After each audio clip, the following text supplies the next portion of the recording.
Long before the first Maori ancestors sailed across the vast Pacific Ocean to reach the shores of Aotearoa, the land was ruled by humans of colossal stature. Giants said to have once walked the earth as both guardians and rulers. These giants, known as the Patupaiarehe, were not mythical creatures, but real beings, towering over the land at heights of 18 to 35 feet. Their existence is recorded in ancient Maori legends and the very landscape itself. But their sudden disappearance remains one of Aotearoa's greatest mysteries, hidden in the folds of time and myth. Their legacy is still present today, in the giant footprints carved into stone and the whispers of an ancient power that once ruled the earth. Long before human feet set foot on the shores of Aotearoa, the land was wild, untamed, and full of life. In this world, colossal giants walked. The Patupaiarehe, as the Maori call them, were said to have first appeared when the fallen angels or Nephilim were struck out of heaven and had children with humans. Their offspring were monsters and giants. Towering between 18 and 35 feet tall, they were described as beings of immense strength and wisdom. Their skin was like rough stone, weathered and hard, and their eyes burned with an inner fire, reflecting the raw power of the earth. The Maori arrived from distant lands, guided by the stars, and when they stepped ashore, they were met by these ancient beings. The giants were not immediately hostile, but neither were they welcoming. The Patupaiarehe watched the humans closely, wary of their arrival. It is said that their first encounter was one of awe and fear. The giants towering over the Maori people. Despite the fear, a fragile peace was forged between the giants and the Maori people. The Patupaiarehe were not merely beasts. They were beings of great intellect and power, capable of shaping the land and communicating with nature. They showed the Maori the hidden secrets of the forests, the rivers, and the mountains. They taught them how to navigate the island's treacherous terrain, their ways of gathering food, and how to live in harmony with the land. In return, the Maori offered respect.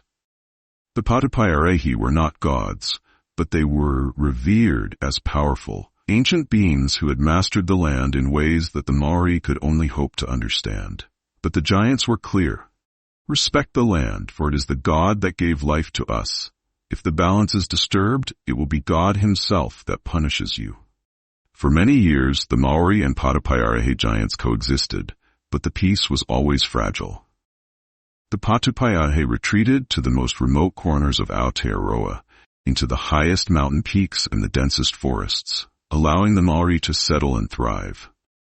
But as time passed, the Maori grew in number and influence. They began to clear the forests, hunt the great birds of the land, and expand their settlements. Over time, as the Maori population grew, the demands on the land increased. Forests were cleared for farming, rivers were dammed, and sacred areas were disturbed. The Patupaiarehe were disturbed by this, sensing the balance between man and nature was shifting. The giants had once shaped the land, carving valleys with their bare hands, but the balance of the world was being tested. One of the most chilling stories comes from the ancient Maori tales. It tells of the moment the Patupaiarehe began to stir once again. The earth shook with such force that the mountains groaned, and the skies turned dark with strange clouds. The wind howled in a way it never had before. The giants, long dormant, began to rise from their hidden lairs deep within the earth. The Patupaiarehe were not angry at first, but simply saddened by the humans' failure to honor the land. They had warned them that the land could only bear so much, and so, with a power unlike any the world had seen before, the giants began to reclaim what was once theirs. The ground rumbled as if it had come alive. The first sign of the giants' return came with the sound of earth breaking. Deep cracks appeared in the land, as if the earth itself was breaking open to release the giants from their deep, hidden tombs. When the Patupaiarehe emerged, their size and power were beyond comprehension. At 18 to 33 feet tall, their every step could be felt miles away. Their bodies hardened from centuries of slumber. Their eyes glowed with an eerie light, and their voices boomed like thunder. The first sighting of the giants was a moment that would forever haunt the memory of the Maori. The Patapaiarehe strode across the land, their massive feet leaving deep impressions in the earth, their roars echoing through the mountains. They did not speak to the Maori, but their presence alone was enough to send terror through the hearts of the people. The giants moved with a purpose, reclaiming the forests, turning back the waters, breaking down dams and structures built on sacred land, and reshaping the land as they had once done. It is said they began to build great stone monuments, towering structures that no human could replicate, as if to remind the Maori of their lost power.